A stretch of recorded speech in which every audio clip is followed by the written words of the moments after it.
All right, well, we can go straight to the I'm about to horse's say, mouth here. Yeah. What we here for? Is this smart? Should he model himself after you?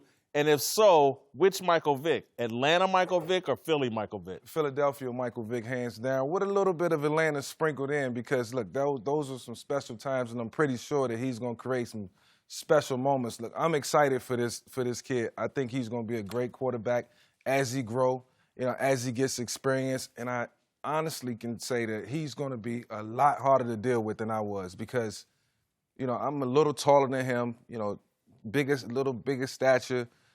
His stature is totally different. It's more so of a model like Russell Wilson, and I think Russell did a great job of protecting himself, getting in between the tackles and playing the game and protecting himself and still being effective in the passing game. This kid is really polished in the passing game coming out of college, and that's his upside.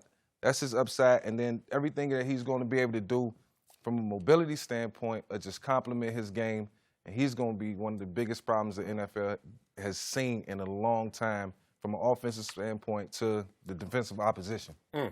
Especially in today's game, how they protect the quarterback differently. So, and then the fact that we know that the numbers have grown in part of that protection and how you have now accent that position.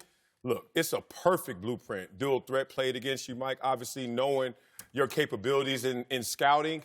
And I would say it's a blueprint. You know why it's a blueprint? Because you can build up on it. Any blueprint you get, you roll it out, then you start constructing even more so on there.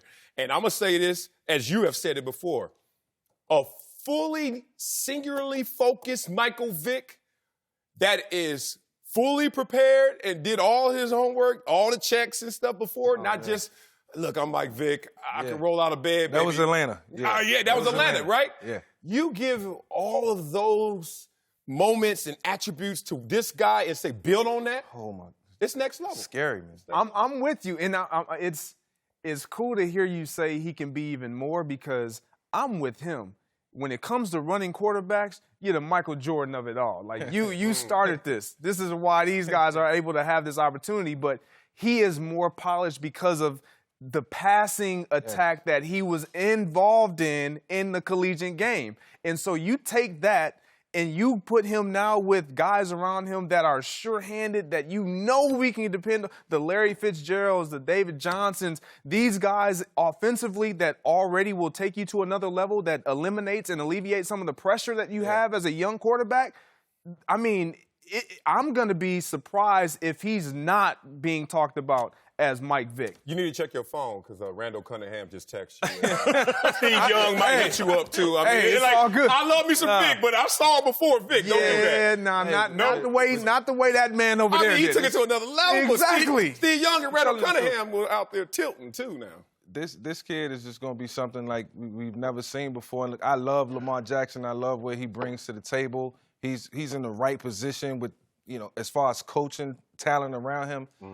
And defense, which will complement him, but this guy, Kyler Murray, is going to be able to carry this team on his back for years on end. Trust what I'm saying. It's going to be a different look. I'm excited.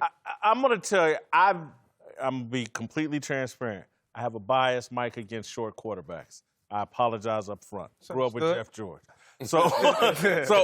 But the advantage this kid has that I don't think we've seen off the top of my head from a black quarterback, he's a second-generation quarterback. His dad was a high-level college player and pro prospect.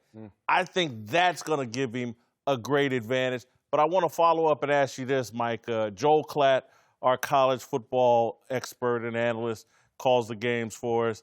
He has been on this show and has said everywhere, and it blew me away the first time I heard it, and I want your reaction. He swears up and down Kyler Murray is a more explosive runner than you. Listen. Put me in this position. I'll fight my way out of it. Sometimes you don't want to talk about yourself or you don't want to, talk down on yourself. Do it. You're here, though. Let's hear it. Listen, this kid, I'm vouching for him because I think he's going to be more explosive in between the hashes. I mean, because of his stature. His build. He's built like a running back almost. It's hard to game plan for. The kid might end up having, the guy, might have the rushing record, you know, when his time is up. I'm telling you, he's going to threaten that. Cam is right behind me. He's going to threaten that, and he's going to be really good doing this. I'm glad he softened it. Because I was about to tell you, Mike, I saw Kyler Murray play, and I was like, I'm telling you, man. We get bigger, faster, stronger, right? Usually, right? Listen, and Mike, I love the evolution of the game, and whatever statue, bring it. He may have the same cylinders you do, but when you give it to him in this version versus your version, it's gonna impact the defense differently. And I think, like you said, between the hashes, this is what happens. Two things. One, when the little guys come, you're like, dang, his feet, they're so quick. Yes. How many times he can take a step within a yard? That's what I noticed when in the beginning of the program, when they were showing the highlights, is that, you know, I'm taking longer strides. You're taking longer strides. Short, choppy strides, and he's just getting the way he need to be. I mean, we've seen the play in practice. That's what we're going to see. And every one of those short strides is another attempt and another opportunity to change directions. That's tougher. And two, as a defender, 6'4", it's cute in the first quarter to go against tall guys. It's ugly as hell in the fourth quarter against these short guys. When you can't see him. You can't see him. Down to get him. Oh, it's going to be hell to pay in the fourth quarter. I love it.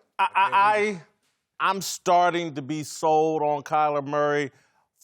And again, I have a bias. You know, I think Drew Brees, to me, throws some unnecessary interceptions because he's not 6'3". That's the typical quarterback. But I do think this kid being second generation, and then it's almost like having Darren Sproles or Barry Sanders playing quarterback. With the movement and things like that. I think that's going to be very difficult. More explosive Russell Wilson. Yes. More explosive Russell, you know, with the competency to match it. I mean, he's in an offense where I think he doesn't have to learn much. Larry Fitzgerald's already vouched for him that he's picking everything up, and he's like a natural-born leader. The kid's ready to go, man. I can't wait to watch him this year. It's going to be exciting to watch him because one thing that allows a young athlete or a young talent to propel right away is being in the locker room where your elder statesmen are saying, hey, go get it. And being in a locker room with a guy like Larry Fitzgerald and those guys who are giving him the nod of, let's go, this is your team now, is going to take him to a completely different level because your confidence is now like, man, Fitz is telling me to do it? I got to make it happen. Thanks for watching. Subscribe here to get the latest from the show. And be sure to check out more of the best clips from Speak For Yourself or go watch a few segments from our other shows on FS1.